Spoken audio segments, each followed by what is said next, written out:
코로나 팬데믹으로 온라인 예배, 온라인 성경 공부, 온라인 기도회를 진행하면서 이제 도림교회 성도님이라면 남녀노소 누구나 할 것 없이 유튜브라는 플랫폼을 다 사용해 보셨을 겁니다. 오늘도 이 자리에 함께 있지 않지만 많은 성도님들이 유튜브를 통해 이 금요기도회에 참석하고 계십니다.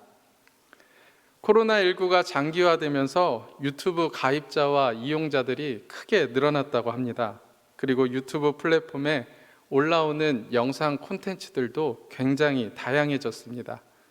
여행도 있고요, 쇼핑도 있고, 오락도 있고, 이것저것 할 것 없이 삶의 모든 것이 콘텐츠 제작의 소재가 되었습니다.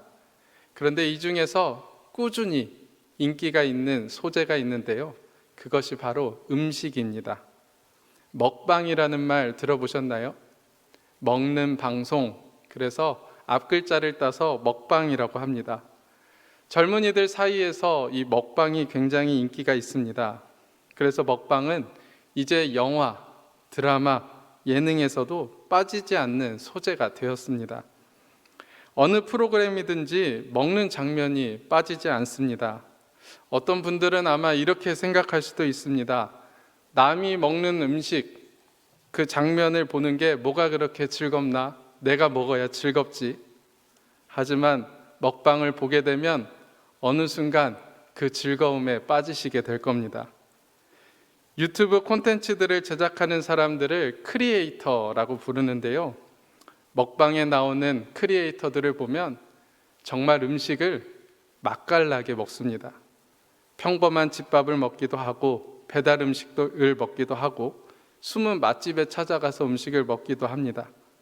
보통은 우리가 음식을 먹을 때 소리를 내지 않는 것이 예의잖아요. 그런데 이 크리에이터들은 일부러 소리를 냅니다. 얌얌얌얌, 쩝쩝쩝쩝, 후루룩 후루룩. 일부러 소리를 내는데요. 일명 ASMR이라고 하는데 자율 감각의 쾌락적 반응이 우리의 뇌까지 전달되게 하죠. 실제로 먹지는 않아도 시각과 청각을 통해서 우리의 뇌로 자극이 옵니다. 그러면 우리의 뇌는 이에 반응해서 음식에 대한 욕구가 생기죠. 그러면 입안에 침이 가득 고이게 됩니다. 금요일 밤 바로 지금 이 시간, 불금이라고 불리는 이 시간은 배달 음식의 주문이 가장 높은 시간입니다. 한 번도 먹방을 보신 분이 없다면 오늘 금요 기도회가 끝난 후에 유튜브에서 먹방이라고 검색해 보시기 바랍니다. 아마도 보시면 제 말을 이해하게 되실 겁니다. 어쩌면 나도 모르게 내 손가락이 음식을 주문하고 있을지도 모릅니다. 기도하러 모였는데 먹방 이야기를 너무 오래 한 것 같습니다. 제가 오늘 설교를 먹방 이야기로 시작하는 이유가 있는데요. 오늘 본문 시편 34편을 보면 우리에게 맛을 보라고 얘기를 합니다. 맛을 보라. 무엇을 맛보라고 얘기하는 걸까요? 시편 34편을 지은 다윗은 여호와의 선하심을 맛보아 알지어다 라고 얘기를 합니다. 혹시 누군가에게 맛집을 소개해달라는 부탁을 받은 적이 있으신가요? 맛집을 소개하는 것은 결코 쉽지 않습니다. 맛집 소개를 하나 하기 위해서는 굉장히 많은 것들을 고려해야 되죠. 상대방이 선호하는 음식은 무엇인지, 상대방이 먹지 않는 음식은 무엇인지, 이것만 고려하는 것이 아닙니다. 누구와 함께 가는지, 음식 가격은 싼지 비싼지, 그날 날씨는 어떠한지 생각해야 할 것들이 참 많죠. 그럼에도 불구하고 내가 누군가에게 자신 있게 소개할 수 있는 맛집이 있다면 그 맛집에는 반드시 나의 경험이 들어가야 합니다. 이 경험은 두 가지를 전제로 합니다. 첫 번째, 내가 가서 먹었더니 정말 맛있더라. 두 번째 전제, 내가 누군가를 데리고 함께 이 식당에 갔는데 한 번도 실패가 없었다. 이 두 가지 전제가 뒷받침된다면 그 맛집은 누군가에게 확실하게 소개할 수 있는 찐 맛집이 됩니다. 말을 길게 할 필요가 없습니다. 맛이 어떻고 분위기가 어떻고 서비스는 어떻고 이런 말들이 필요 없죠. 한마디면 충분합니다. 뭐라고 할까요? 가서 드셔보세요. 한번 가서 직접 먹어보세요.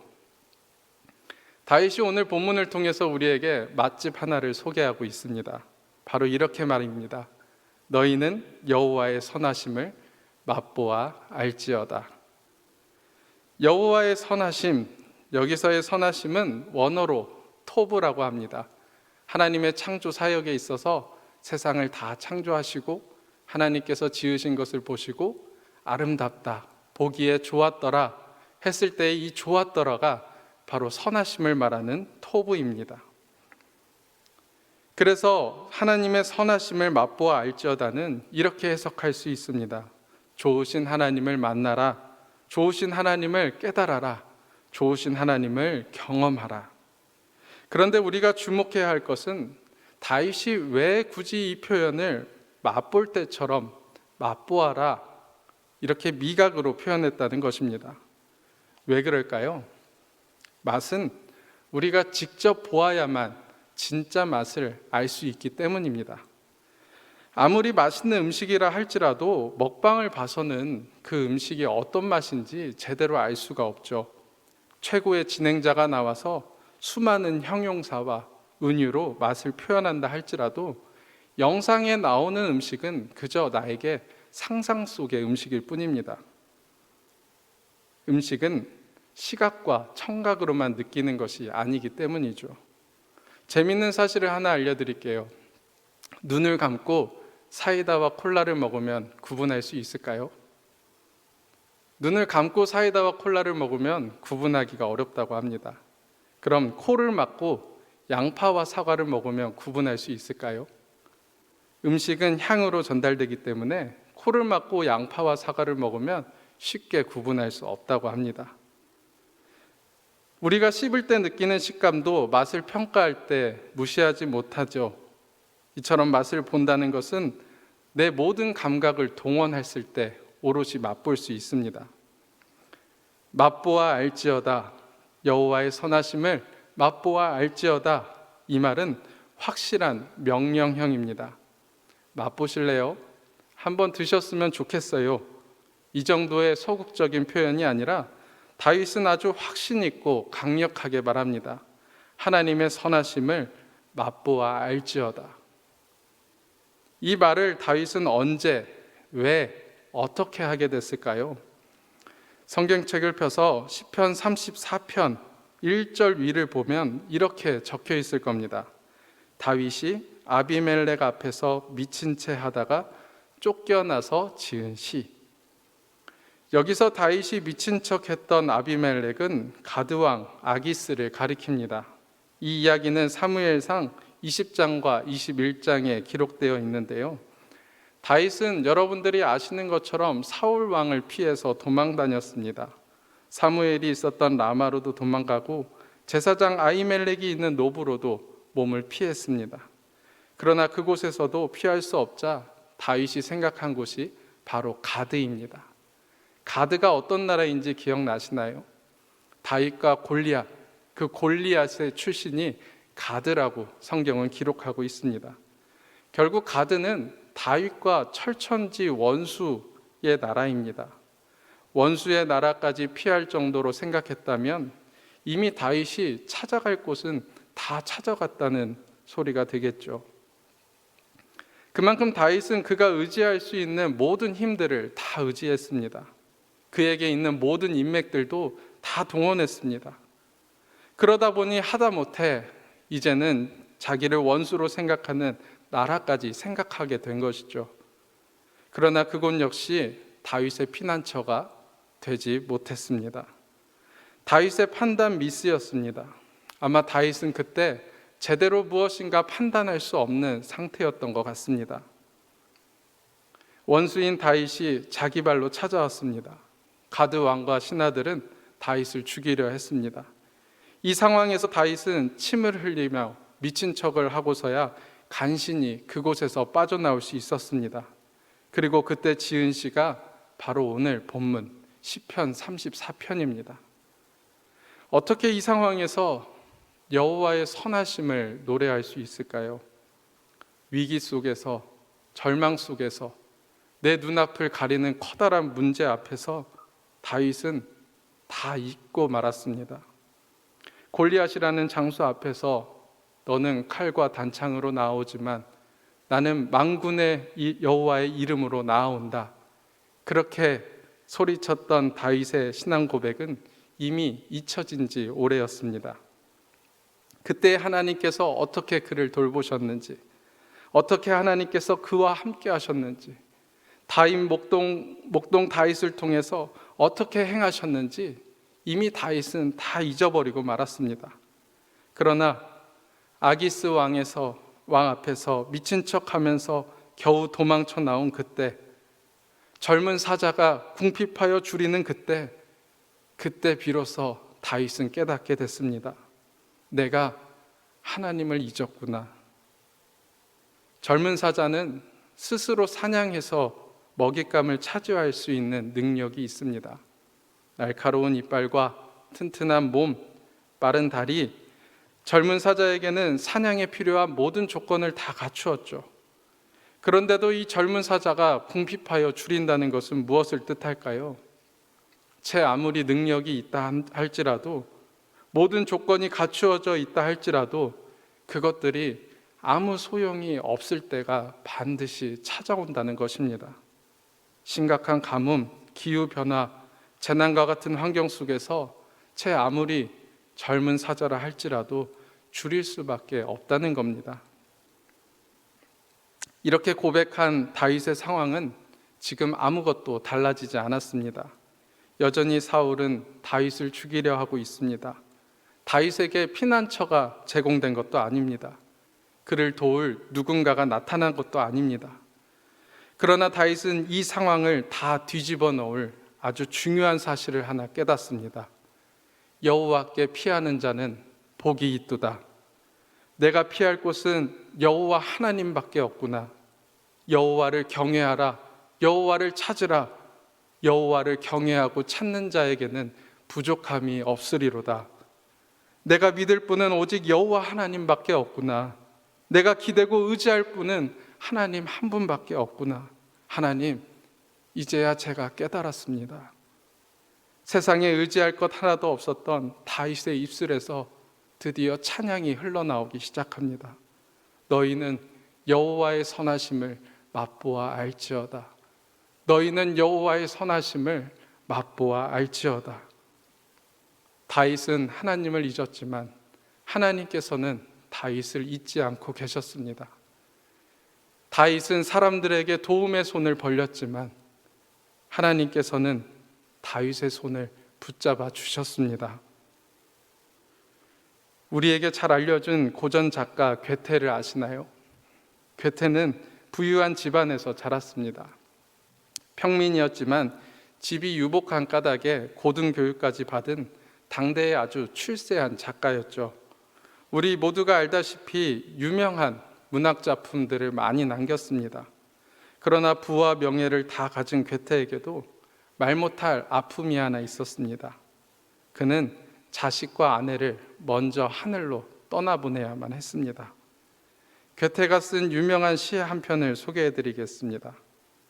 눈물 젖은 빵을 먹어보지 않은 자, 근심에 찬 여러 밤을 울며 밤을 지새워 보지 않은 자, 그는 결코 알지 못하리 하늘의 힘을.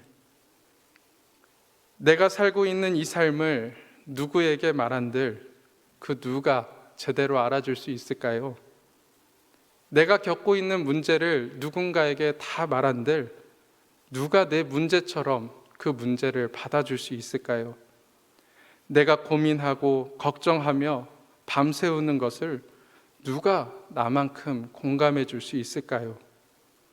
오늘 다윗은 우리에게 말합니다. 하나님께 내어놓고 여호와의 선하심을 맛보아 알지어다. 오늘이 바로 그 고백을 할 수 있는 밤이 되기를 간절히 소망합니다. 다윗은 이렇게 노래했죠. 여호와는 나의 목자시니 내게 부족함이 없으리로다. 양을 치던 목동 다윗에게는 하나님이 목자셨습니다.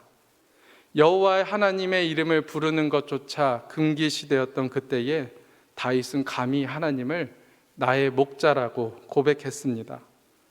당신의 양을 푸른 초장으로 인도하는 목자, 사망의 음침한 골짜기에서 막대기와 지팡이로 지키는 목자, 한 마리의 양도 천하보다 귀하게 여기는 목자. 다윗은 그 목자를 여호와 하나님이라 부르며 여호와는 나의 목자시니 내게 부족함이 없으리로다 라고 고백했습니다. 다윗이 절망적인 상황에서도 선하신 여호와를 부를 수 있었던 이유가 바로 이것입니다. 설교를 준비하면서 신대원 채플 시간에 강사 목사님한테 들었던 한 이야기가 떠올랐습니다. 어느 교회에서요, 성경 암송대회를 열었다고 합니다. 목사님이 하도 참여자가 없으니까 교회의 어른인 장로님들이 모범이 되어서 암송대회에 참여하라고 광고를 했다고 합니다. 그랬더니 나이 지긋하신 은퇴 장로님 한 분이 이 말이 계속 생각나서 나라도 참여를 해야겠다 하고 암송대회에 출전을 했다고 합니다. 나이가 이미 80을 넘기신 분이라 내가 새로운 말씀 본문을 암송은 못하겠고 평소에 즐겨 암송하던 시편 23편으로 내가 암송을 해야겠다 생각을 하고 혹시라도 틀릴까 봐 하루에 3번씩 시편 23편을 암송했다고 합니다. 그리고 마침내 암송 당일 대회가 열렸습니다. 마지막 순서로 이 장로님이 참석을 하게 되어 강단에 올라갔습니다. 마음을 가다듬고 암송을 시작합니다. 여호와는 나의 목자시니 내게 부족함이 없으리로다. 그런데 그 다음이 생각이 나질 않습니다. 다시 하겠습니다. 여호와는 나의 목자시니 내게 부족함이 없으리로다. 가족들이 다 앉아 있고요. 자기가 가르쳤던 제자들이 다 앉아 있는데 이 장로님이 그 다음 구절이 생각이 나질 않습니다. 거의 울다시피 여호와는 나의 목자시니 내게 부족함이 없으리로다. 조용해진 회중석 한쪽에서 소리가 들립니다. 그러면 됐지. 하나님이 선한 목자가 되신다는데 그러면 됐지. 뭐가 더 필요해? 그때 회중석에서 일제히 박수가 터져 나왔다고 합니다. 그래서 이 암송 대회는 아주 은혜롭게 성도들에게 아주 뜨거운 감동으로 남는 암송 대회가 되었다고 합니다. 오늘 다윗은 우리에게 짧고 강력하게 말합니다. 여호와의 선하심을 맛보아 알지어다. 그 맛이 다른 사람들이 먹어본 맛이 아니라 여러분들이 아는 맛이 되시길 바랍니다. 다윗의 고백이 바로 여러분의 고백이 되시길 바랍니다. 지금 하나님께 피하시기 바랍니다. 바로 지금 하나님을 찾으시기 바랍니다. 너는 내게 부르짖으라. 그리하면 내가 응답하겠다. 그분이 우리에게 직접 말씀하셨습니다. 다윗이 맛본 여호와의 선하심을 여러분들이 직접 맛보게 되는 이 밤이 되길 간절히 소망합니다. 기도하시겠습니다. 선하신 우리 하나님 아버지, 하나님을 나의 목자로, 나의 아버지로 부를 수 있는 은혜를 주심에 감사드립니다. 우리에게 주어진 삶들이 때로는 너무나 힘들 때가 있습니다. 지나온 시간들이 허무하게 느껴지고 앞으로 다가올 시간이 불안하게 느껴질 때가 있습니다. 앞서 나가는 사람들을 보며 나는 왜 그들만큼 가지지 못할까 불평이 생깁니다. 능력 있는 사람들을 보면 나는 왜 저런 능력이 없을까? 내 자신이 하염없이 작아 보입니다.